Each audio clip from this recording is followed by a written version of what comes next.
Hello competitors, कैसे हैं आप सब? आई होप आप लोग सब ठीक होंगे। तो आज है 17 फरवरी 2026। तो आज के द हिंदू न्यूज़पेपर में हमारे एग्जाम के लिए क्या-क्या इम्पोर्टेंट है वो हम लोग डिस्कस करेंगे। ओके, तो पहले इससे बढ़ने से पहले मैं आपको एक चीज़ और बताना चाहता हूँ कि जैसे ये आपका मुद्दा है, तो इसको मैं संक्षेप मतलब आपके सिंप्लीफिकेशन करूँगा, मतलब इसका विश्लेषण करूँगा आपका। और उसके बाद क्या करता है किया जाता है हमारे तरफ से कि इसका एमसीक्यू किया जाता है, ठीक है? जैसे मैं आपको दिखाता हूँ, जैसे देखिए एमसीक्यू करने से एक और चीज़ है कि मैं आज एक और चीज़ जोड़ा हूँ कि जो इससे रिलेटेड है ना, वो मैं एमसीक्यू आज से और भी इसमें ऐड करना स्टार्ट किया हूँ। ताकि देखिए, आप लोग को लगता होगा कि सर ये मुद्दा पढ़ाने के बाद जो एमसीक्यू करते हैं क्यों?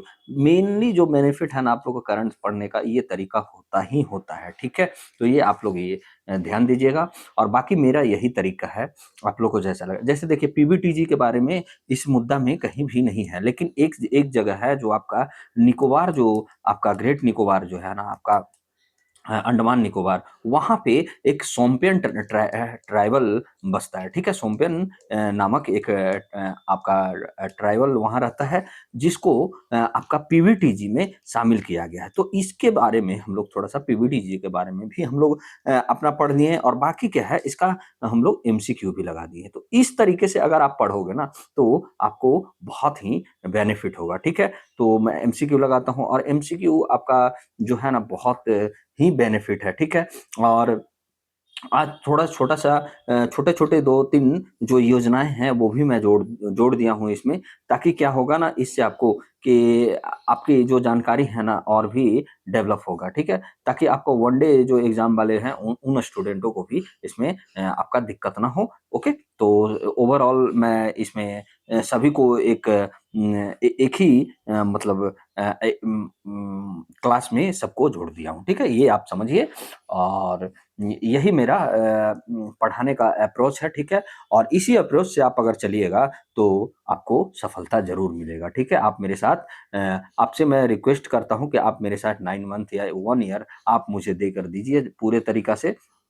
और हमारा फाउंडेशन कोर्स भी आने वाला है बहुत जल्द ही, आपका मार्च में ही, ठीक है? ये फाउंडेशन कोर्स होगा आपका 14वीं जेपीएससी का, आपका मेंस का होगा, ठीक है? ये ऐप पे आएगा, ठीक है? और आपका 72वीं बीपीएससी का भी आपका प्री एंड मेंस दोनों का आएगा, ओके? और यूपीएससी आपका 2027 और 28 का हमारा बैच फाउंडेशन आने वाला है, वो भी आपका प्री प्लस मेंस और ऑप्शनल दोनों तीनों होगा, ठीक है? तो ये आप याद रखिएगा। और प्लस में आपका क्या है कि 4th में आपका जो है, आप अपनी माँगों को रखिएगा, जैसे आपका नेट का हो गया या आपका बिहार जो शिक्षक का हो गया, और जो झारखंड एसएससी का हो गया, तो इन सब को आपको जो भी माँग रखिएगा, यूपीएससी, यूपी पीसीएस आपका एआरओ, आरओ का हो गया, या यूपी पीसीएस का हो गया, तो ये सब जो भी आप माँग रखिएगा ना, जहाँ जो भी स्टेट के आप लोग स्टूडेंट हैं, तो प्लीज़ आप लोग की संख्या देखा जाएगा, उस हिसाब से हम लोग वो भी बैच, लेकिन ये 3 बैच तो आपको मैं बोलता हूँ कि स्टार्ट ही होगा 14वीं जेपीएससी का, ठीक है? जिसका 8 मार्च का पेपर होने वाला है, और 72वीं बीपीएससी का, ओके? और एईडीओ में अभी टाइम बचा नहीं है, और इसमें मेंस भी नहीं है, ये सिर्फ़ सिंगल एग्ज़ाम है, इसलिए मैं इसका नहीं लाने वाला हूँ। और बिहार शिक्षक वाले आप लोग जितने लोग हैं, अगर मैं संख्या में देखूँगा कि कितना है, उस हिसाब से मैं आपका क्लास स्टार्ट कर दूँगा, ठीक है? और ऐसे तो यूट्यूब पे चलता ही रहेगा। तो एक छोटा-सा हम लोग का रिक्वेस्ट है कि हमारा जो चैनल है आपका कौन-सा variety of exam patterns with strategy, यानी वैप्स अकेडमी, इससे आप जुड़िए, ठीक है? और इसको सब्सक्राइब कीजिए, और जो भी बच्चे पहले जो 1000 बच्चे होंगे हमारे सब्सक्राइबर, उनको ये तीनों या चारों कोर्स में आपको वेब्स अकेडमी की तरफ से गिफ्ट दिया जाएगा, ओके? और हमारा जो टेलीग्राम लिंक है, वो आपका जो चैनल है हमारा वेब्स अकेडमी 24, और इसका लिंक जो है आपका डिस्क्रिप्शन बॉक्स में भी डाला जाता है, और प्लस में हमारा इंस्टाग्राम का आईडी भी या लिंक भी वो आपका डिस्क्रिप्शन बॉक्स में मिलेगा, ओके? तो आगे बढ़ते हैं, पहला मुद्दा देखते हैं। आज का देखिए पहला मुद्दा कह रहा है कि एनजीटी यानी नेशनल ग्रीन ट्रिब्यूनल। देखिए मैं एनजीटी के बारे में आपको पढ़ा चुका हूँ, ओके? तो मैं यहाँ पे इसके बारे में नहीं बढ़ाऊँगा। ये 2010 में आपका गठन हुआ है, ये मैं बता देता हूँ। इसका जो हेडक्वार्टर है आपका नई दिल्ली में है, ठीक है? बाकी आप इसके बारे में ज़्यादा जानकारी ऐसे तो द हिंदू में भी मैं पढ़ाया हूँ, लेकिन अगर आपको ज़्यादा जानकारी चाहिए तो पॉलिटी का जो मेरा एमसीक्यू क्लासेस हुआ है, उसमें मैं पूरे इसका डिटेल से लिया हूँ और इस पे एमसीक्यू मतलब आपका भी करवाया हूँ, मतलब क्वेश्चंस आंसर भी मैं करवा दिया हूँ, ठीक है? तो वहाँ से आप क्लियर कर सकते हैं। जो मेरे साथ जुड़े होंगे ना, आज नए लर्नर होंगे, उनको ये बात पता चला होगा, तो प्लीज़ आप लोग पॉलिटी एमसीक्यू भी देखा कीजिए और हमारा हिस्ट्री का भी एमसीक्यू चल रहा है और आपका आज और कल मतलब आज जो टॉपिक होगा ज्योग्राफी में और कल जो टॉपिक होगा उसके बाद क्या होगा, एक दिन और रहेगा आपका भारत का भूगोल का, तो विविध रहेगा, मिसलेनियस रहेगा। उसके बाद भारत का भूगोल पूरी तरह से वो भी समाप्त हो जाएगा, यानी अब वर्ल्ड ज्योग्राफी आपको करवाना है और हिस्ट्री में अभी पोर्शन बचा हुआ है, लेकिन मैं बहुत जल्दी करवा दूंगा आपका।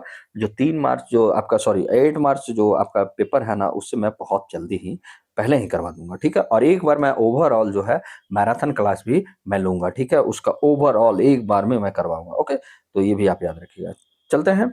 NGT clears 92,000 crore great Nicobar project. क्या है ये समाचार पहले तो ये देखते हैं कि नेशनल ग्रीन ट्रिब्यूनल जो होता है एनजीटी कि एक पीठ ने 92,000 करोड़ रुपया की great Nicobar island mega infrastructure परियोजना को आगे बढ़ाने की अनुमति दे दी है। परियोजना में क्या-क्या रहेगा? ट्रांसशिपमेंट पोर्ट रहेगा, अंतर्राष्ट्रीय हवाई अड्डा रहेगा, बिजली संयंत्र रहेगा, टाउनशिप शामिल होंगे, ठीक है? ये सब आपका परियोजना के अंतर्गत बनाया जाएगा। ठीक है।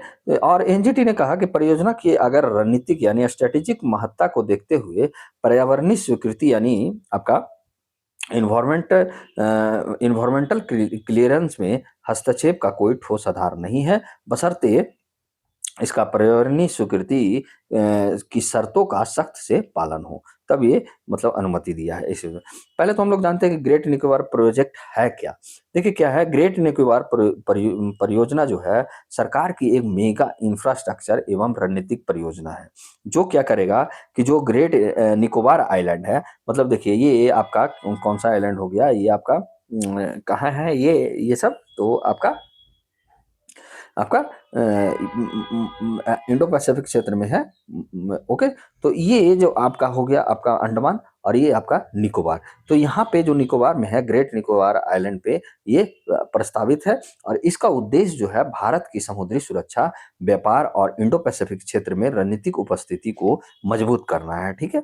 तो ये आप याद रखिएगा और आगे बढ़ते हैं कि परियोजना के प्रमुख घटक कौन-कौन है? तो हम लोग देख रहे थे कि अंतर्राष्ट्रीय ट्रांसशिपमेंट जो पोर्ट बनाया जाएगा, क्या बनेगा? अंतर्राष्ट्रीय शिपमेंट पोर्ट में तो इसमें जो बनेगा आपका गहरे पानी मेगा कंटेनर पोर्ट बनेगा, बड़े कंटेनर जहाज़ों के लिए वर्थ बनेगा और आपका कंटेनर टर्मिनल बनेगा, क्रेन बनेगा, वेयर हाउस बनेगा, ये सब आदि बनाया जाएगा। इसका उद्देश्य क्या है बनाने के पीछे?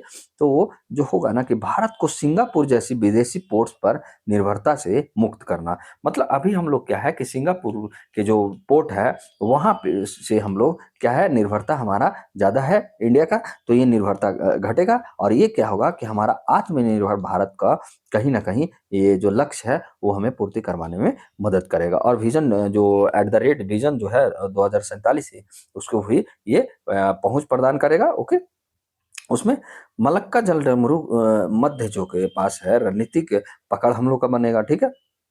अब ये क्या है कि दूसरा क्या है कि ग्रीनफ़ील्ड अंतर्राष्ट्रीय हवाई अड्डा का निर्माण बनेगा। क्या बनेगा? नया अंतर्राष्ट्रीय जो एयरपोर्ट रहेगा, वो बनेगा और लंबा रनवे इसमें रहेगा। सैन्य एवं नागरिक दोनों के लिए उपयोगी होती बनेगा। कार्गो टर्मिनल बनाए जाएँगे। ओके? तो देखिए कितना है चीज़ों बनाया जा रहा है इसपे, ठीक है? तो इसीलिए मेगा इंफ्रास्ट्रक्चर परियोजना कहा जाए। उद्देश्य क्या होगा? नागरिक उड़ानों के साथ-साथ क्या होगा कि रक्षा एवं आपातकालीन संचालन भी हमारा बेहतर होगा और लॉजिस्टिक्स और पर्यटन को भी क्या मिलेगा? बढ़ावा मिलेगा। ओके?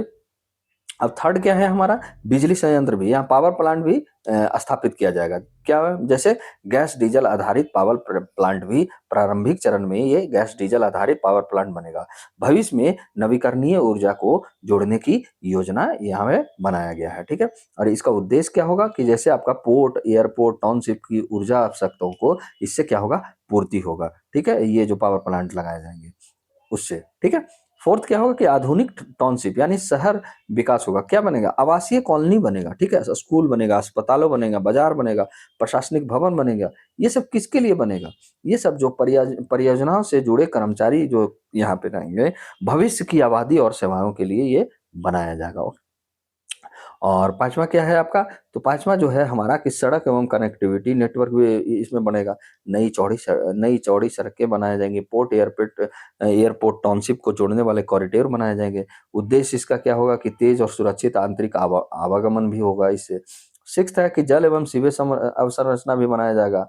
इसमें जल आपूर्ति प्रणाली होंगे, ठीक है, सीवेज ट्रीटमेंट प्लांट होगा, अपशिष्ट प्रबंधन की सुविधाएं होंगे, जिससे क्या होगा कि आपका टिकाऊ शहरी का विकास होगा, ठीक है। तो ये आप याद रखिएगा। और हमारा लास्ट जो बनाया जाएगा इसमें क्या है कि रणनीतिक रक्षा और रणनीतिक सुविधाएं, जैसे आधिकारिक रूप से ये सीमित जानकारी यहाँ पे है, लेकिन क्या शामिल हो सकता है, लॉजिस्टिक सपोर्ट फैसिलिटी होगा, कोस्टल सर्विलांस, आपूर्ति ढांचा, इन पहलुओं पर भी विस्तृत जानकारी राष्ट्रीय सुरक्षा कारणों से सार्वजनिक नहीं किया गया है, नहीं तो ये इसका भी किया जाता, ठीक है। ये सब नहीं किया जाता है देश के आपका मतलब सुरक्षा के कारण, ठीक है। तो ये बात आप याद रखिएगा। इसमें जो लागत होगा, ये लागत और जो स्वीकृति जो दिया जा रहा है, ये कौन है, तो लागत, अनुमानित जो लागत है ना 92,000 करोड़ रुपया है, इससे अधिक भी लग सकता है, ठीक है, लेकिन अनुमानित एक किया है। 2022 में इसको मतलब पर्यावरणीय स्वीकृति प्रदान हुआ था। और नेशनल ग्रीन ट्रिब्यूनल ने 2025 में परियोजना को आगे बढ़ाने की अनुमति दी थी, लेकिन क्या है इसमें जो पर्यावरणीय स्वीकृति था ना, उसके जो शर्तें थे उसके सख्त अनुपालन के साथ दिया है, ठीक है। अब क्या है कि इसका रणनीतिक महत्व क्या होगा, तो मलक्का जल डमरू मध्य जो है उसके निकट स्थित होगा ये। और इंडो पैसिफिक क्षेत्र में भारत की जो समुद्री निगरानी और रक्षा महत्व क्षमता को ये बढ़ाएगा, और वैश्विक शिपिंग में भारत की भागीदारी बढ़ाने का प्रयास करेगा, ओके। अब ये जो हम लोग देखते हैं कि ये जो न्यूज़ आपको है कि नेशनल ग्रीन ट्रिब्यूनल ने जो अनुमति दिया है, उसका पृष्ठभूमि हम लोग देखते हैं। देखिए, परियोजना को 2022 में पर्यावरणीय स्वीकृति दी गई थी, लेकिन 2023 में क्या हुआ था, एनजीटी ने एक हाई पावर्ड कमेटी का गठन करने का निर्देश दिया था, ताकि क्या हो कि प्रवाल भित्तियों की सुरक्षा हो। कोरल रीफ्स कहीं न कहीं वहाँ पे आवागमन से क्या होगा, ज़्यादा मतलब अगर इंफ्रास्ट्रक्चर डेवलपमेंट होगा तो कोरल रीफ को वहाँ पे हानि पहुंचने का ये आशंका जताया गया था, ठीक है। लेदर बैक जो कछुआओं को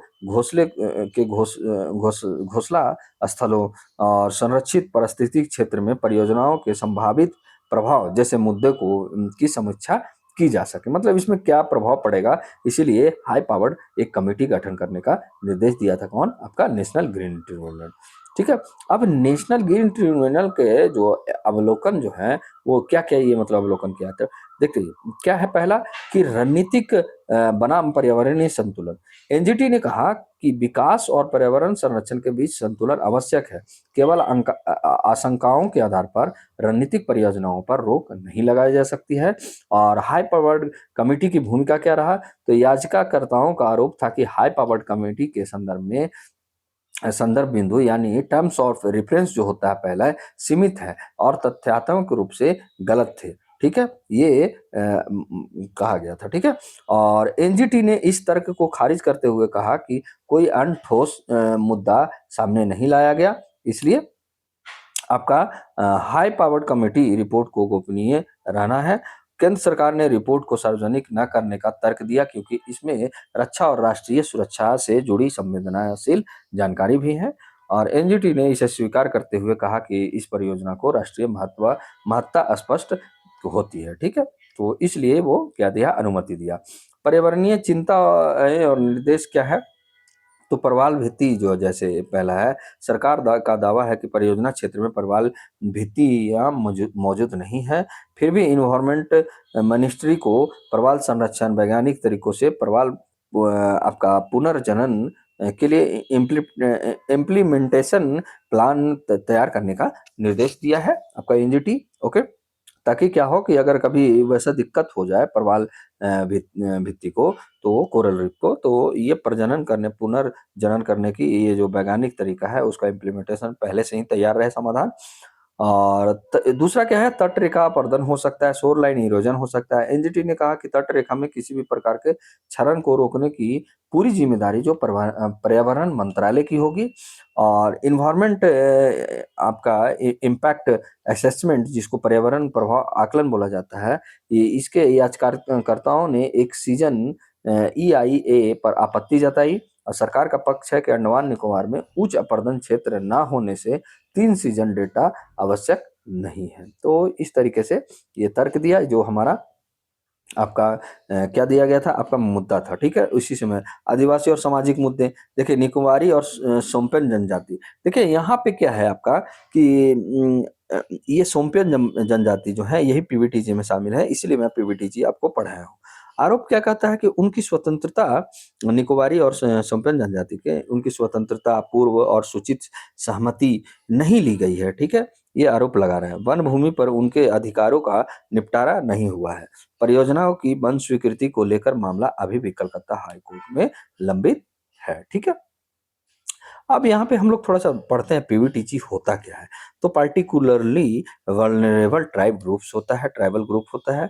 और ये क्या है कि पीवीटीजी विशेष रूप से संवेदनशील जनजाति समूह जिसको बोला जाता है, भारत की वो जनजातियां हैं जो सामाजिक आर्थिक रूप से सबसे अधिक पिछड़ी हो, अलग थलग और असुरक्षित मानी जाती हो, उसी को कहा जाता है आपका विशेष रूप से संवेदनशील जनजाति समूह या particularly vulnerable tribal group. Okay, तो ये बात को आप याद रखिएगा। और ये इस यहाँ से क्वेश्चंस आपको यूपीएससी में भी पूछा गया है आपका पीवाईक्यू में, ठीक है। तो ये ऐसा नहीं है कि मैं कहीं और से मैं पढ़ा रहा हूँ आपको, ठीक है।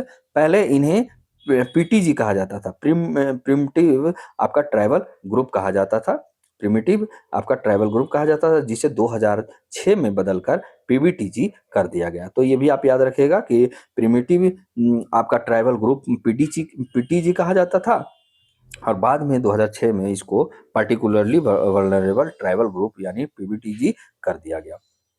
इनकी पहचान के मानदंड क्या है, तो देखिए किसी जनजाति को पीवीटीजी घोषित करने के लिए ये विशेष विशेषताएं देखी जाती है। तो आप लोग याद रखिएगा, पहला, इस तरीके से क्वेश्चन आपको पूछे जा सकते हैं, बहुत कम या घटती जनसंख्या, जिसकी जनसंख्या कम हो, अत्यंत निम्न साक्षरता दर। यहाँ क्या है ना कि इन लोग को लिखना पढ़ना जो है नहीं आता होगा, ठीक है, नहीं आता है, इन्हीं को बोला जाता है, ठीक है। आदिम परंपरागत तकनीकों पर निर्भर जीवन, ठीक है। तो ये आदिम मतलब परंपरागत तकनीकों पर अभी भी इनकी जो जीवन है निर्भर है। आजीविका के सीमित प्रसाधन जैसे शिकार हो गया, संग्रह हो गया, झूम खेती हो गया, ये सब इनका आजीविका का सीमित साधन हो, ठीक है। और मुख्य धारा समाज से ये अत्यधिक अलगाव रहते हैं, तो उन्हीं को मतलब ये मानदंड है। तो मानदंड आप मतलब कि कोई किसी चीज को आपका क्राइटेरिया होता है कि कैसे मापा जाएगा, तो इस तरीके से इसका मतलब स्टैंडर्ड यानी मानक घोषित किया गया है कि इसी को बोला जाएगा पीवीटीजी। और पीवीटीजी की स्थिति क्या है, तो ये आप याद रखिएगा, पीवीटीजी कुल जो 75 पीवीटीजी थी, तो ये आप नोट डाउन कर लीजिएगा। और आपका 18 राज्य और एक केंद्र शासित प्रदेशों में ये फैला है। ये भी क्वेश्चंस पूछे गए हैं, ये मतलब इस तरीके से क्वेश्चंस आपके पूछे गए हैं। सबसे अधिक पीवीटीजी उड़ीसा में है, आंध्र प्रदेश में, मध्य प्रदेश में और झारखंड में है। तो ये 4 राज्य आप याद रखिएगा, उड़ीसा, आंध्र प्रदेश, मध्य प्रदेश, झारखंड। और 75 पीवीटीजी हैं अभी तक, और हमारे 18 राज्य और एक केंद्र शासित प्रदेश में भी फैला हुआ है। तो इस तरीके से क्वेश्चंस आपके बनाए जा सकते हैं। पीवीटीजी की विशेषता, विशेष संरक्षण क्यों, ये देखिए, ये जनजाति जो है ना भूमि और वनों पर अत्यधिक निर्भर होती है, आधुनिक विकास परियोजना से सीधे प्रभावित होती हैं, अपनी संस्कृति और पहचान खोने के जोखिम में रहती हैं। इसलिए इनके विशेष योजनाएं और इसके इनके लिए विशेष योजनाएं अलग से फंडिंग की व्यवस्था की जाती है, ताकि ये जो है अपनी संस्कृति और पहचान को खो अपने बनाए रखें, ठीक है। और इनकी जो निर्भरता है उस पर ये बने रहें, ठीक है? इनकी निर्भरता जो है वनों पर और भूमि इनकी बनाए रखे, ठीक है? ओके? और इनको उस लायक बनाया जाए ताकि ये वहाँ से निकल के अच्छा एक जीवन यापन करें, ठीक है? ओके, आगे चलते हैं। क्या बोल रहा है कि ग्रेट निकोबार परियोजना से पीवीटीजी का संबंध कैसे आया? तो सोम्पेन जो जनजाति है, तो ये आप याद रखिएगा, ट्राइबल जनजाति में सोम्पेन आप याद रखिएगा। ये सोम्पेन जनजाति एक पीवीटीजी है। आरोप है सोम्पेन जनजाति का कि उनकी पूर्व स्वतंत्रता सूचित सहमति जो है नहीं ली गई। वन अधिकार अधिनियम जो 2006 के तहत आपका अधिकारों का निपटारा नहीं हुआ, इसलिए ग्रेट निकोबार परियोजना में पीवीटीजी के अधिकार एक प्रमुख विवाद का विषय है, ठीक है? तो इसलिए आया है मुद्दा में, ओके? तो हम लोग इसका एमसीक्यू अब देखते हैं। तो देखिए, पीवीटीजी यानी पार्टिकुलरली वल्नरेबल ट्राइबल ग्रुप के संबंध में निम्नलिखित कथनों पर आप विचार कीजिए। पहला कथन क्या बोल रहा है आपका कि पीवीटीजी की जनसंख्या समानता स्थिर या बढ़ती हुई होती है। ऐसा नहीं है कि समानता जो बढ़ती हुई नहीं होती है, इसका और घटती हुई होती है, ठीक है? और पीवीटीजी की साक्षरता दर अत्यंत कम होता है, ये सही है। पीवीटीजी मुख्य धारा समाज से अत्यधिक अलग थलग रहते हैं, तो यानी 2 और 3, यानी ऑप्शन नंबर हमारा बी यहाँ पे सही हो जाएगा, ठीक है? अगला जो प्रश्न क्या कह रहा है कि ग्रेट निकोबार मेगा इंफ्रास्ट्रक्चर परियोजना को हाल ही में मंजूरी किस संस्था ने दिया? तो आपका एनजीटी यानी नेशनल ग्रीन ट्रिब्यूनल, यानी ऑप्शन नंबर सी हो जाएगा, ओके? Option number C. अगला प्रश्न है कि ग्रेट निकोबार परियोजना का रणनीतिक महत्व मुख्यतः किस कारण से है? तो ये मलक्का जलडमरू मध्य के निकट स्थित है, तो ऑप्शन नंबर ये सी है, ठीक है? ओके, आगे बढ़ते हैं। अगला जो हमारा क्वेश्चन मुद्दा है, क्या बोल रहा है आपका? देखिए, ट्रांजिशनिंग टू ग्रीन स्टील, ठीक है? क्या बोल रहा है समाचार में कि भारत के 2070 जो है आपका नेट जीरो तक, मतलब नेट जीरो उत्सर्जन लक्ष्य को हासिल करने में ग्रीन स्टील की भूमिका निर्णायक मानी जा रही है, क्योंकि स्टील क्षेत्र भारत के सबसे बड़े औद्योगिक कार्बन उत्सर्जकों में से एक है, इसलिए ये मानी जा रही है। इसी संदर्भ में मिनिस्ट्री स्टील द्वारा उठाए गए नीतिगत कदम और सार्वजनिक खरीदी पर केंद्रित है, ठीक है? क्या है ये? इसमें सबसे पहले तो हम लोग देखते हैं कि ग्रीन स्टील है क्या, उसके बाद हम लोग इस मुद्दे पे आएंगे। देखिए, ग्रीन स्टील वह स्टील होता है जिसका उत्पादन न्यूनतम या शून्य कार्बन उत्सर्जन के साथ किया जाता है। मतलब इसका अगर ग्रीन स्टील का अगर उत्पादन हो रहा है तो क्या होना चाहिए, इसमें CO2 का उत्सर्जन बहुत ही कम हो या शून्य हो, ठीक है? तो इसी को क्या कहा जाएगा आपका ग्रीन स्टील, ठीक है? इसमें पारंपरिक कोकिंग कोयला की जगह स्वच्छ ऊर्जा स्रोत का उपयोग किया जाता है। यानी मान लिया जाए कि आपका अगर कोयले की जगह पे यहाँ पे अगर रिन्यूएबल एनर्जी का उपयोग किया जा रहा है, तो कहीं न कहीं इसमें से क्या होगा कि शून्य कार्बन उत्सर्जन होगा। तो यानी ये स्टील हो जाएगा कैसा? ग्रीन स्टील हो जाएगा, ठीक है? अब ये देखिए, पारंपरिक और बनाम जो है आपका ग्रीन स्टील है, उसके बारे में हम लोग थोड़ा-सा तुलनात्मक कर लिए हैं यहाँ पे। देखिए, पहलू हम लोग जानेंगे कि पहलू क्या है और पारंपरिक स्टील और ग्रीन स्टील के बारे में। देखिए, ऊर्जा स्रोत तो पारंपरिक स्टील के लिए कोकिंग कोयला का उपयोग किया जाता है और ग्रीन स्टील में ग्रीन हाइड्रोजन या नवीकरणीय ऊर्जा, जो मैं आपको पीछे बता रहा था। उत्सर्जन इसमें कैसा होता है पारंपरिक में? तो बहुत अधिक CO2 का उत्सर्जन होता है, लेकिन ग्रीन स्टील में बहुत कम या शून्य होता है। तकनीक क्या उपयोग किया जाता है पारंपरिक में? तो ब्लास्ट फर्नेस किया जाता है, ठीक है? और ग्रीन स्टील में DRI, EAF या हाइड्रोजन आधारित ये इसमें तकनीक का उपयोग किया जाता है। प्रभाव इसका पर्यावरण पर प्रभाव कैसा रहता है? तो पारंपरिक स्टील का उच्च प्रभाव रहता है और ग्रीन स्टील का न्यूनतम प्रभाव रहता है। तो ये आप याद रखिएगा, इससे आपको पता चल जाएगा, तो ये नोट डाउन कर लीजिएगा, ठीक है? या तो स्क्रीनशॉट ले लीजिए, ओके? आगे बढ़ते हैं कि ग्रीन स्टील कैसे बनाया जाता है। ग्रीन जो स्टील है ये कैसे बनाया जाता है वो हम देख लेते हैं। देखिए, जैसे ग्रीन हाइड्रोजन आधारित जो डायरेक्ट आपका DRI होता है, यानी रिडक्शन आयरन होता है, और लौह अयस्क हाइड्रोजन, इसको लौह अयस्क और हाइड्रोजन को मिलाकर बिना CO2 का उत्सर्जन, ठीक है, इलेक्ट्रिक आर्क फर्नेस किया जाता है। नवीकरणीय बिजली से स्टील पिघलाया जाता है। स्क्रैप आधारित स्टील उत्पादन होता है। सर्कुलर इकोनॉमी को इससे बढ़ावा मिलेगा और कार्बन कैप्चर भी किया जाता है, उपयोग एवं भंडारण किया जाता है, ठीक है? संक्रमणकालीन उपाय ये माना जाता है, ओके? ग्रीन स्टील क्यों ज़रूरी है? तो ग्रीन स्टील ज़रूरी इसलिए है कि स्टील सेक्टर के लिए भारत के सबसे बड़े जो औद्योगिक उत्सर्जकों में से एक है। 2070 जो हमारा लक्ष्य है 2070 तक नेट ज़ीरो का, उसके लक्ष्य को प्राप्ति करने के लिए ये अनिवार्य है। और यूरोपियन यूनियन का जो कार्बन बॉर्डर एडजस्टमेंट मैकेनिज़्म है ना, उससे ये बचाव करेगा, ठीक है? और कोकिंग कोयला का जो आयात पर निर्भरता है, वो कहीं न कहीं इससे क्या होगा? कम होगा। तो ये हमारे लिए ये ज़रूरी है। अब हम जो है आपका ये जो मुद्दा है उसके पीछे हम लोग चलते हैं इसका बैकग्राउंड पे, मुद्दा के बैकग्राउंड पे, ठीक है? हम लोग तो ग्रीन स्टील के बारे में जान गए कि क्या है, क्या इसका महत्व है, ठीक है? कैसे बनता है, क्या होता है, ठीक है? अब देखिए क्या है कि जो ये मुद्दा है स्टील उत्पादन में कोकिंग कोयला में पर भारी क्या है निर्भरता होता है, उच्च कार्बन इससे उत्सर्जन होता है। भारत सालाना 50 मिलियन टन, ठीक है, से अधिक कोकिंग कोयला आयात करता है। तो ये आप याद रखिएगा और कहीं न कहीं इसका उपयोग करने से क्या होगा हमारा निर्भरता घटेगा, ठीक है? व्यापार घाटा होता है इसके कारण, मूल्य जो अस्थिरता का जोखिम बना रहता है। इसके अलावा भारत को यूरोपियन यूनियन का जो अभी कार्बन बॉर्डर एडजस्टमेंट मैकेनिज्म से भी चुनौतियाँ मिलती है, जो कार्बन गहन उत्पादों पर सीमा शुल्क लगाया जाता है, ठीक है? ओके? तो ये बात आप याद रखिएगा। सरकारी पहल क्या है? तो सरकारी पहल जो हमारा उठाया गया है कदम कि ये आपका 14 टास्क फोर्स का गठन किया गया है, ठीक है? मिनिस्ट्री ऑफ स्टील ने ये किया है, उद्योग तकनीक विशेषज्ञों के लिए नीति निर्माताओं को शामिल कर क्या है, डिकार्बनाइजेशन रोड मैप तैयार किया है। और आपका मुख्य बाधा जो इसमें है ग्रीन प्रीमियम है, ठीक है? ग्रीन स्टील का उत्पादन में शुरुआती चरण में महँगा होता है, ये जो आपका प्रीमियम जो माना जा रहा है उसका आप देख लीजिए कैसे बाधा है कि स्टील का उत्पादन जो होता है शुरुआती चरण बहुत महंगा होता है, निर्माताओं के लिए उच्च लागत आपका लगाना पड़ता है, ठीक है? अब इसमें जो है आपका ग्रीन स्टील प्रीमियम क्या यह सच में समस्या है? ये मतलब क्वेश्चंस किया गया है आपका न्यूज़ में।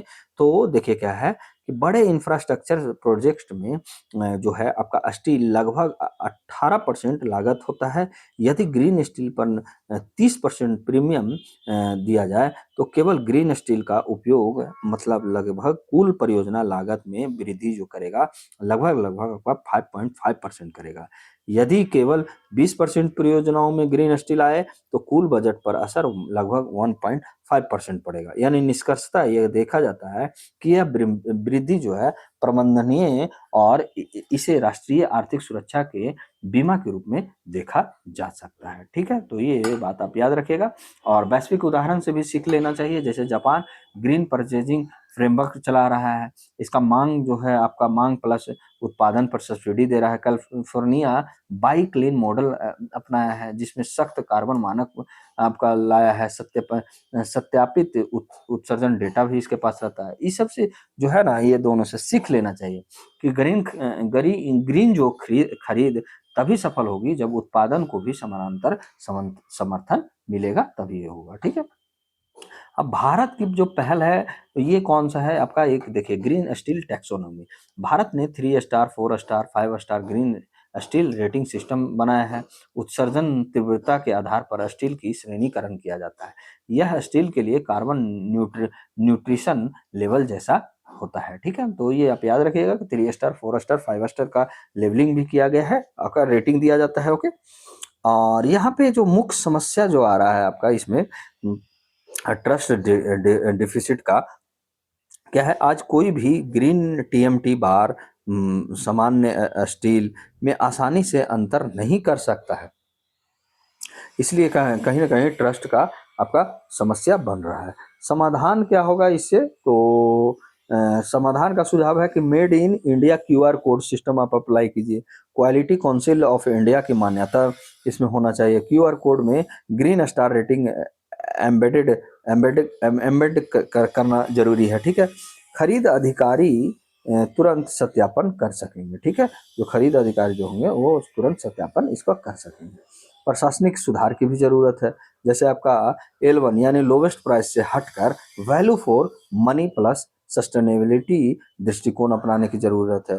दूसरा आपका शेड्यूल ऑफ रेट्स में लो कार्बन स्टील मानकों को मानक कोई मानक सामग्री के रूप में शामिल करना चाहिए, ठीक है। राज्यों में क्या होना चाहिए, ग्रीन पब्लिक प्रोक्योरमेंट पर क्षमता निर्माण निर्माण भी करवाने की आवश्यकता है।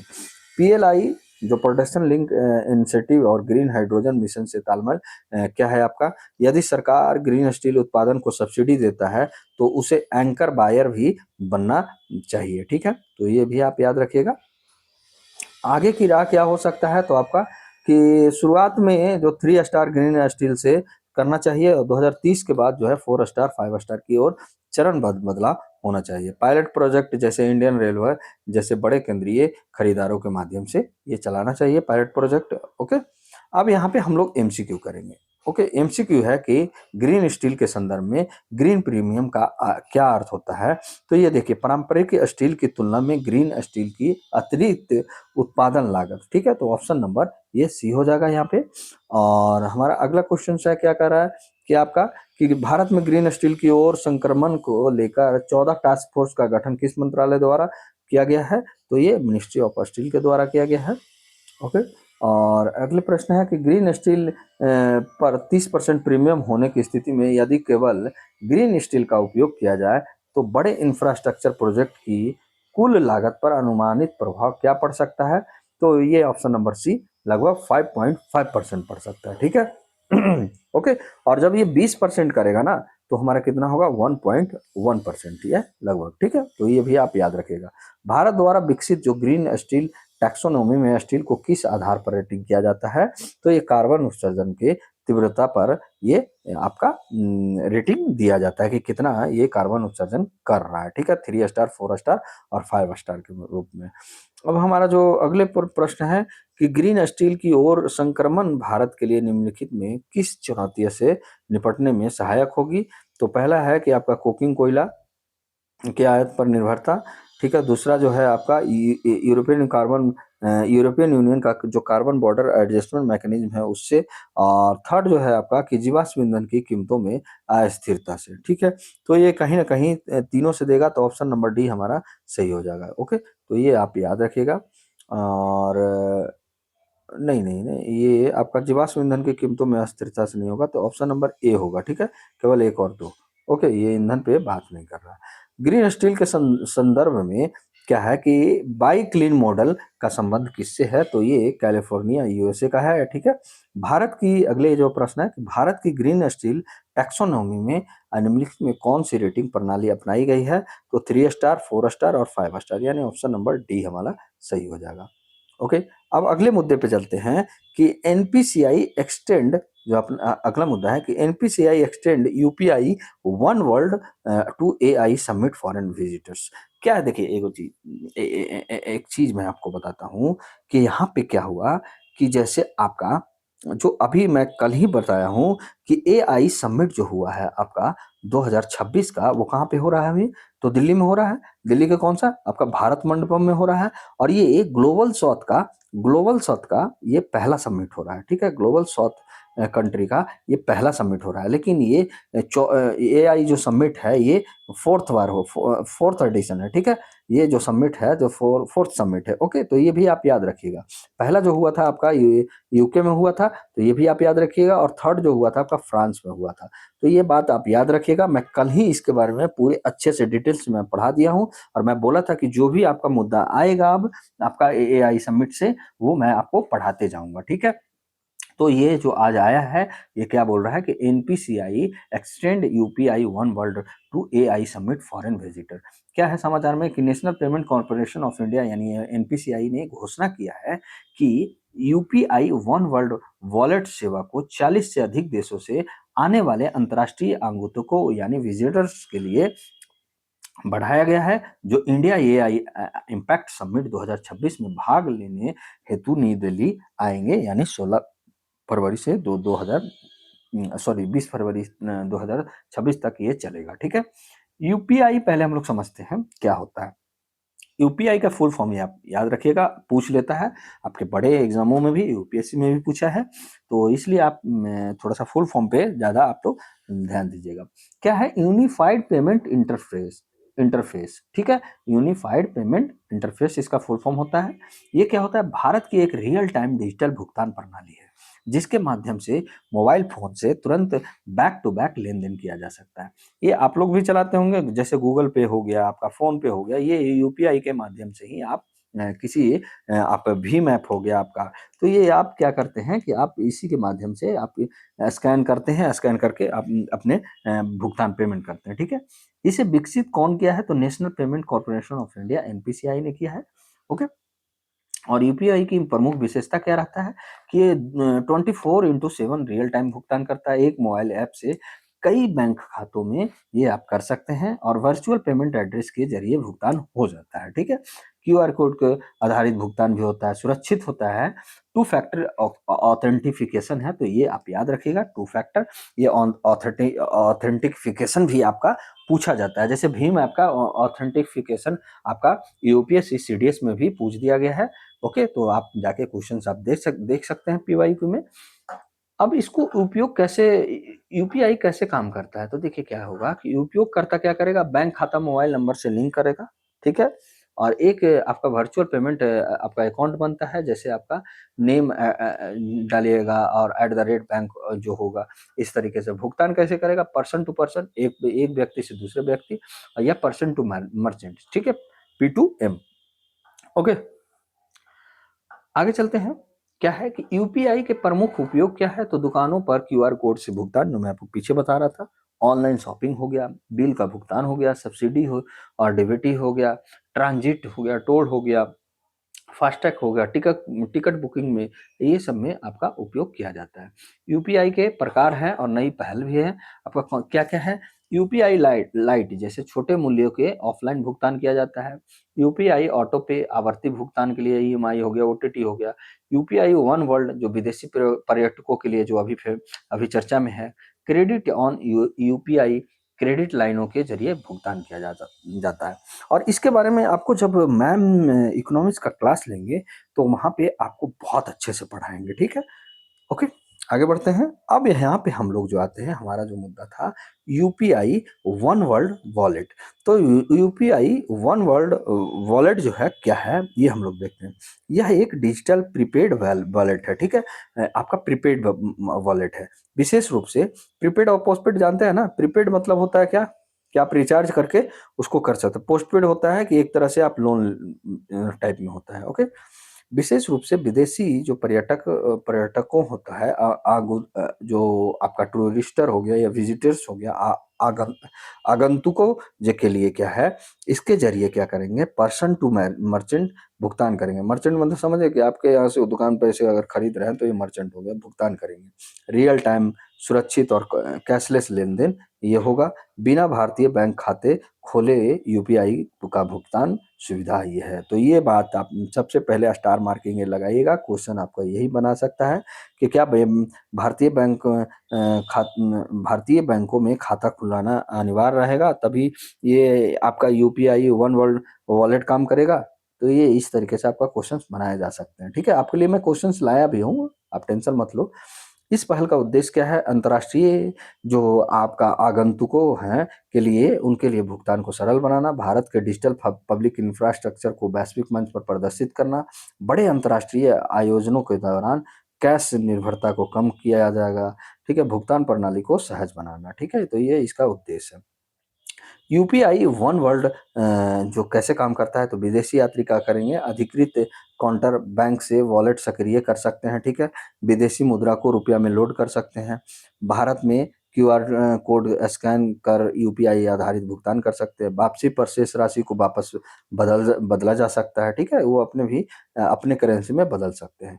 यूपीआई वन वर्ल्ड वॉलेट का महत्व क्या है? तो अंतर्राष्ट्रीय आगम पहला जो महत्व है कि अंतर्राष्ट्रीय आगंतुकों जो होता है, विजिटर्स होता है, उनके लिए सुविधा होगा, कैश या कार्ड पर निर्भरता कम होगा, क्यूआर कोड आधारित तेज और सुरक्षित भुगतान किया जाएगा, और भारत में रहने के दौरान आपका सिमलेस अनुभव भी होगा, ठीक है? तो ये आप याद रखिएगा। दूसरा क्या है कि भारत के डिजिटल पब्लिक इंफ्रास्ट्रक्चर को वैश्विक मंच पर ये लाएगा। यूपीआई को वैश्विक स्तर पर प्रदर्शित करता है।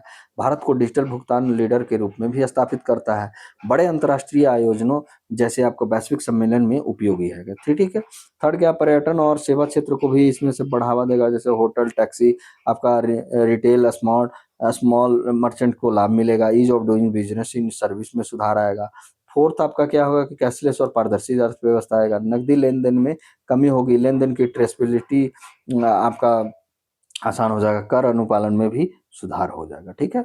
और फिफ्थ क्या होगा कि वित्तीय और तकनीकी सॉफ्ट पावर को भी ये दर्शाता है। भारत की फिनटेक क्षमता को भी प्रदर्शित करता है। अन्य देशों के साथ डिजिटल सहयोग की संभावनाएं भी बढ़ेगी। भविष्य में क्रॉस बॉर्डर बॉर्डर यूपीआई का आधार भी बनेगा। ठीक है।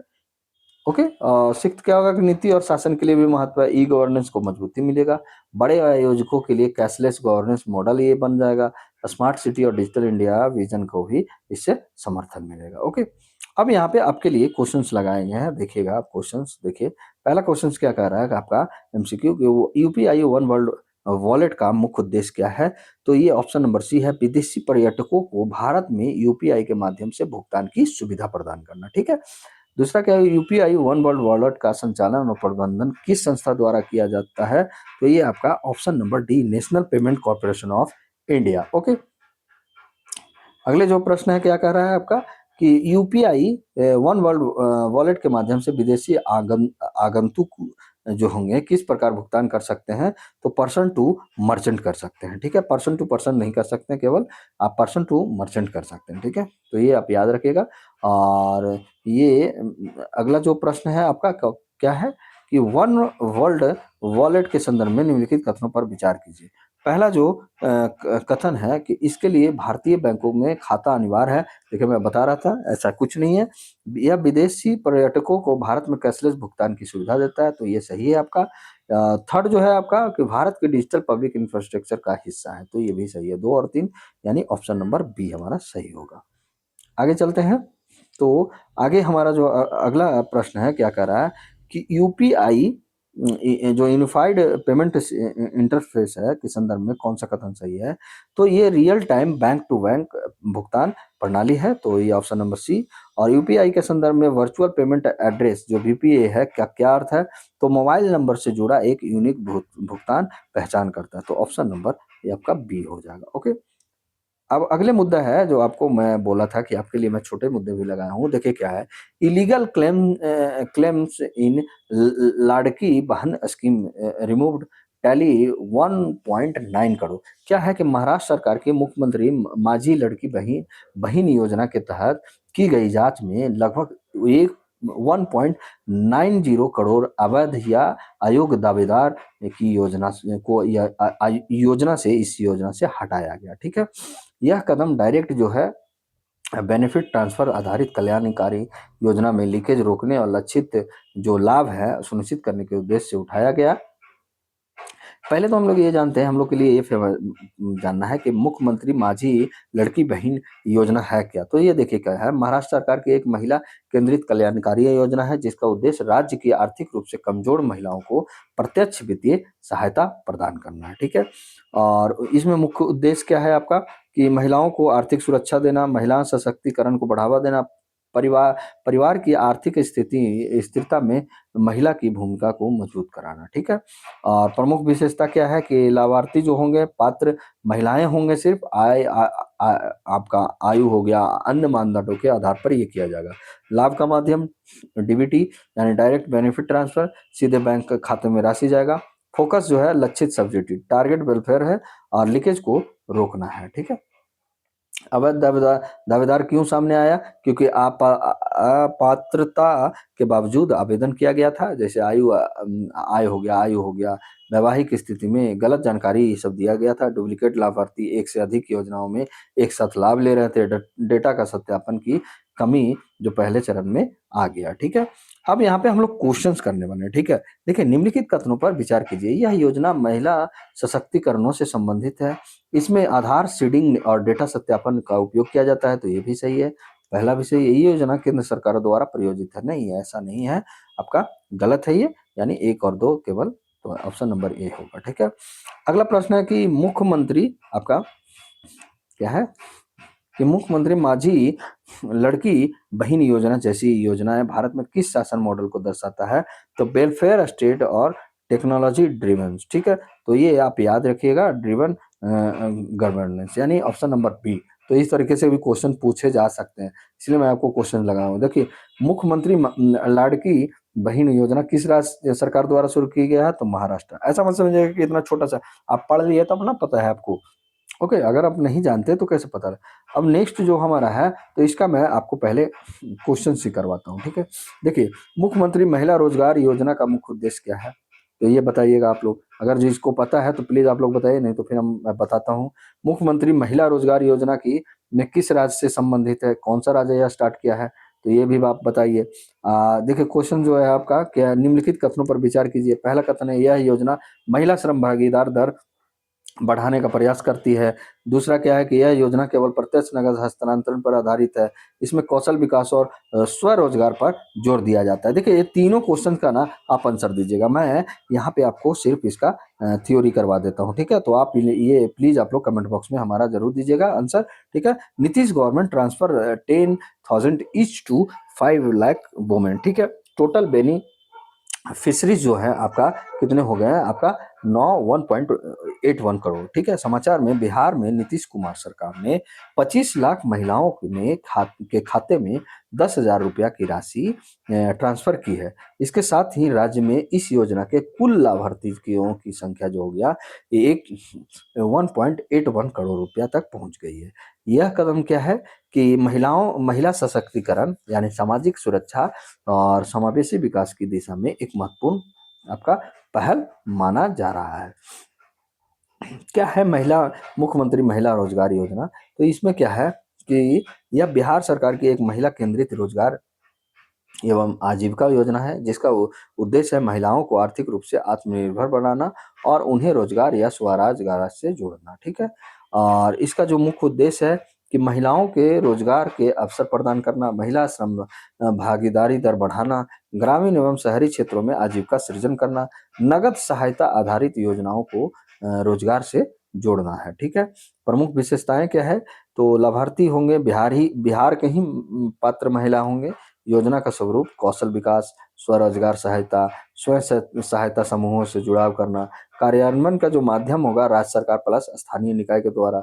और इसमें डीबीटी जो होगा डायरेक्ट बेनिफिट ट्रांसफर और प्रोत्साहन आधारित सहायता जहां लागू होगा, ठीक है।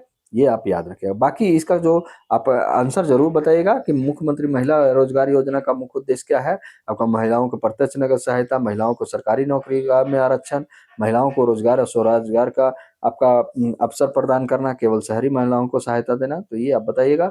दूसरा में है कि ये कौन सा किस राज्य से संबंधित है मुख्यमंत्री महिला रोजगार योजना, ये भी बताइएगा, मैं आपको पीछे पढ़ा दिया हूँ। और आपका लास्ट जो क्वेश्चन है कि निम्नलिखित में कथनों पर विचार कीजिए। यह योजना महिला श्रम भागीदारी दर बढ़ाने का प्रयास करती है, पहला। दूसरा क्या है आपका कथन, यह योजना केवल प्रत्यक्ष नगद हस्तांतरण पर आधारित है। थर्ड जो है, इसमें कौशल विकास और स्वरोजगार पर जोर दिया गया है। तो ऑप्शन नंबर कौन होगा इसमें? आपका ऑप्शन नंबर ए होगा, जिसमें केवल 1 और 2 होगा। ऑप्शन नंबर बी केवल 1 और 3।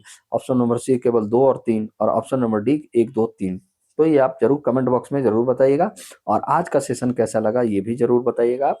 और हमारा एक छोटा सा टारगेट है 1000 सब्सक्राइबर का, तो प्लीज़ यार सब्सक्राइब जरूर कीजिए और दोस्तों से करवाइए प्लीज़।